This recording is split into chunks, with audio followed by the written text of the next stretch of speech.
Mesdames, Mesdemoiselles, Messieurs, bonsoir, c'est l'heure de votre journal sur KMT, LCL, FM+, et OM5 TV sur les réseaux Free, Orange, Numéricable et Bouygues. Ce vendredi 9 septembre est la journée mondiale de la prévention du suicide. À cette occasion, l'Union régionale des médecins libéraux a organisé une conférence sur ce thème durant toute la journée à l'IMS. Notons que chaque année, environ une vingtaine de personnes se donnent la mort en Martinique.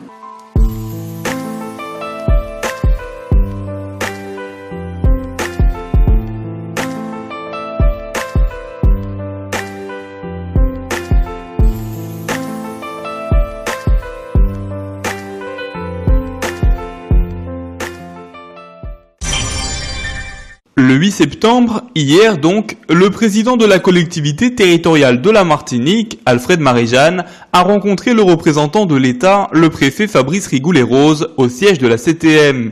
Rien de bien inhabituel, puisque les deux responsables se retrouvent environ tous les 2 mois avec leurs staffs respectifs. L'objectif, faire le point sur un certain nombre de dossiers et coordonner les efforts et les plans d'action menés conjointement par l'État et la collectivité. Outre ces rendez-vous officiels, les deux hommes disent également communiquer de manière très régulière. Hier, les principaux sujets abordés de manière assez superficielle étaient la mobilisation de fonds européens et nationaux pour le développement de la Martinique, l'important projet d'élargissement de l'aéroport Aimé Césaire, les travaux du TCSP et bien sûr la rentrée du lycée Schellcher. Ce matin, Alfred Marie-Jeanne, président de la CTM, a reçu la presse afin de s'exprimer sur l'avancement du chantier du TCSP.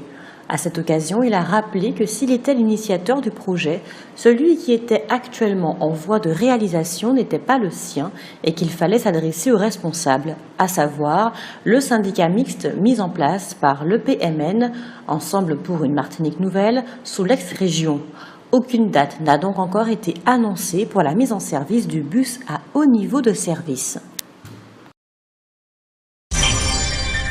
Hier, la justice a annoncé le dépaysement du jugement impliquant Alfred Marie-Jeanne, sa fille et son compagnon, dans une affaire de prise illégale d'intérêt lors de la construction d'écoles financées par l'ex-région Martinique, à la Dominique et à Grenade.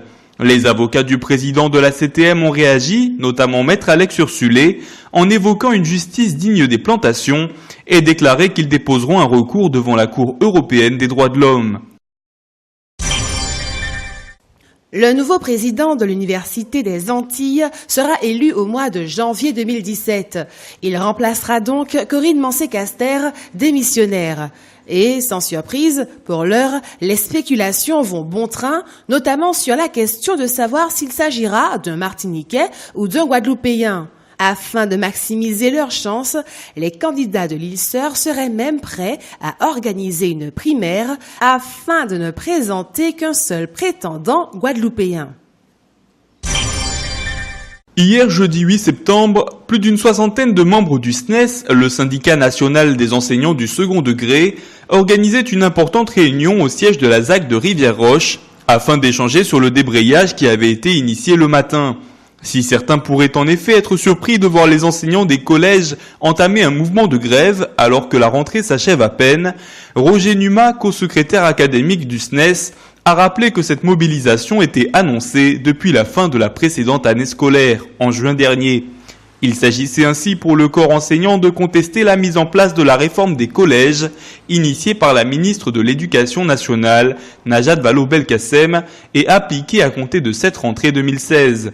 Le SNES remet notamment en cause l'incohérence des nouveaux emplois du temps, le manque flagrant de concertation et d'écoute des remarques des enseignants, ou encore le fait que la plupart des manuels n'ont pas encore été livrés alors que les professeurs devront s'attaquer à un programme qu'ils découvriront presque en même temps que leurs élèves. Le fond de la réforme est également pointé du doigt. Les enseignants redoutent d'une part que les nouveaux dispositifs renforcent les inégalités entre élèves au lieu de les combler, et d'autre part que l'habilitation des établissements à redéfinir les enseignements prioritaires n'aboutisse à la marginalisation des cours de latin et surtout de créole. Acquérir des connaissances et des compétences grâce à une formation qualifiante en alternance, c'est ce qu'offre l'école de la deuxième chance aux jeunes en difficulté ou en décrochage scolaire. Il en existe une 50aine en France hexagonale et 3 en Martinique, à Fort-de-France, Rivière-Salée et Trinité. Une délégation d'élus de plusieurs régions de l'Hexagone est d'ailleurs en visite en Martinique. L'occasion de constater les bons résultats des différents sites de cette école sur notre île. Mardi 7 septembre dernier, c'est dans les locaux de la CCIM, la Chambre de commerce et d'industrie de Martinique, que nous nous sommes rendus.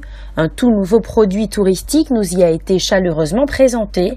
Il s'agit de Martinique Excursion, un portail qui permettra aux touristes américains de pouvoir trouver en quelques clics les meilleures offres de vol, d'hôtels et d'excursions dans notre pays. James Worthy, entrepreneur américain qui a créé et mis en place Martinique Excursion, a expliqué que l'entreprise qu'il dirige existe aujourd'hui parce qu'il est littéralement tombé amoureux de notre île. Une île aux 1000 fleurs et aux 1000 couleurs, une île surprenante et unique qu'il avait eu l'occasion de découvrir en vacances, mais sur laquelle il lui avait été bien difficile à l'époque de trouver via Internet une présentation des multiples activités qui y sont pratiquées. Ce constat établi, James Worthy s'était ainsi rapproché de Christine Rinaldi, aujourd'hui directrice marketing de Martinique Excursion, et tous deux ont développé le concept de ce portail. Les touristes américains peuvent donc y trouver les meilleures offres de vol et d'hébergement, ainsi qu'une description en anglais des différentes activités et excursions disponibles chez nous. Un excellent moyen de les attirer sur une île qu'ils ne connaissent souvent pas du tout et où la barrière de la langue peut précisément en pousser plus d'un à privilégier une île de la Caraïbe anglophone. Une excellente vitrine pour la Martinique donc, qui peut ainsi s'ouvrir très sérieusement à la clientèle touristique américaine, beaucoup plus proche géographiquement de chez nous que la clientèle européenne. Un travail de longue haleine en tout cas, qui a nécessité une collaboration étroite entre Martinique Excursion, les partenaires concernés, la CCIM et le comité du tourisme de la Martinique. Espérons qu'il porte très rapidement ses fruits en contribuant au développement de notre tourisme. Depuis le 5 septembre, notre faune et flore marine est scrutée par une 60aine de scientifiques venus de plusieurs pays, et ce jusqu'au 11 octobre. C'est la mission d'expédition Madibentos. Pilotée par le Muséum d'histoire naturelle, elle a été présentée mercredi 7 septembre au cours d'une conférence de presse au Fort Saint-Louis, en présence notamment d'élus martiniquais. Durant quelques semaines, les scientifiques réaliseront plusieurs explorations sur la côte atlantique et Caraïbes afin de dresser l'inventaire de notre biodiversité, majoritairement méconnue car la plupart des espèces sont petites et rares. On s'attend donc à de nombreuses découvertes. Le professeur et chef de la mission, Philippe Boucher, rappelle à quel point notre biodiversité est impressionnante. Il explique qu'avec ses 70 000 km² de zone marine, la Martinique contient plus d'espèces que ne comptent les 3 millions de km² de la Méditerranée. Les écosystèmes tropicaux sont en effet parmi les plus riches du monde. Selon le communiqué du Muséum, les objectifs de la mission d'exploration sont les suivants. Pallier les lacunes de connaissances sur la biodiversité, mettre à la disposition des décideurs et gestionnaires des éléments nécessaires à la préservation du milieu marin et sensibiliser le grand public à la beauté et à la richesse du patrimoine naturel marin au travers de nombreuses actions de communication et de valorisation. Notons que cette mission demande de grands moyens financiers, logistiques et humains et a été mise en place grâce à la collaboration de plusieurs partenaires, les services de l'État, de la collectivité territoriale, les établissements publics et de nombreuses associations. D'après les prévisions du comité martiniquais du tourisme, fin 2016, près de 800 000 touristes auront visité notre île. Un chiffre exceptionnel, l'un des meilleurs depuis les années 2000. Pour Philippe Jalta, directeur du développement au comité martiniquais du tourisme, les efforts sont à poursuivre et parmi les axes de développement, il cite notamment l'ouverture de nouvelles dessertes aériennes, une clientèle spécifique à cibler telle que les seniors et les femmes et hommes d'affaires. Enfin, il mentionne la démarche qualité, la sensibilisation de la population, l'innovation et l'intégration du numérique. De nombreuses pistes donc qui permettront, nous l'espérons, de continuer sur cette bonne lancée. Jeudi 15 septembre, aux Abîmes, en Guadeloupe, la Mutuelle Générale de la Police, MGP, organisera une réunion d'information. Animée par le conseiller MGP Serge Brival, cette rencontre portera essentiellement sur les différentes prestations proposées par la mutuelle, à savoir le fonctionnement du tiers payant, la franchise médicale, ainsi que sur la présentation de la nouvelle offre Lyria Santé. Le rendez-vous est fixé jeudi 15 septembre, donc de 14h à 17h, quartier Lafont aux Abîmes, au 3e étage de la DDPS.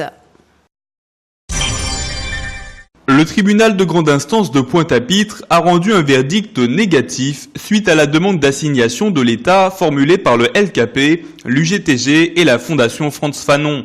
Il s'agissait pour le collectif de remettre en cause la constitutionnalité des lois qui avaient permis l'indemnisation des propriétaires d'esclaves au moment de l'abolition. Mais d'après la justice, cette question remonte à une période trop reculée pour faire l'objet d'un tel procès. Toussaint Louverture était-il un homme de réforme ou un homme de rupture ? Le parcours de celui qui demeure sans conteste la figure la plus marquante de l'histoire d'Haïti jusqu'à ce jour suscite de nombreuses interrogations et révèle même parfois des contradictions. Autant révolutionnaire que réactionnaire, ce stratège autodidacte s'est tour à tour battu aux côtés des Espagnols contre les colons français, au nom du roi contre la Révolution, au nom de la République contre l'Empire napoléonien.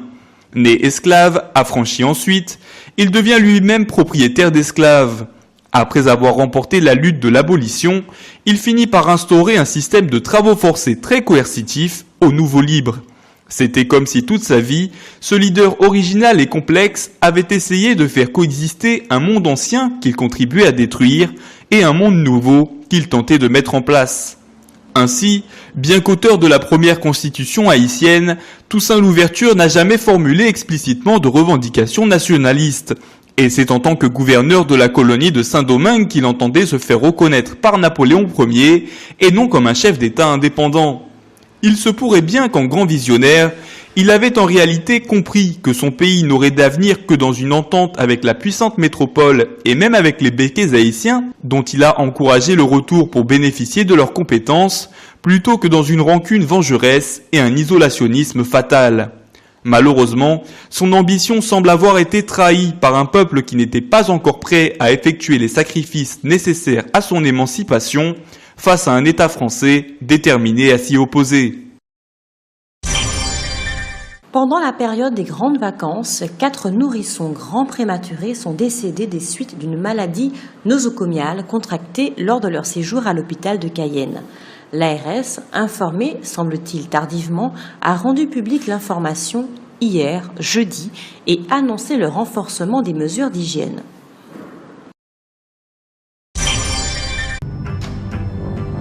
Outremernews.fr, site d'information actualisé 24h sur 24, 7 jours sur 7.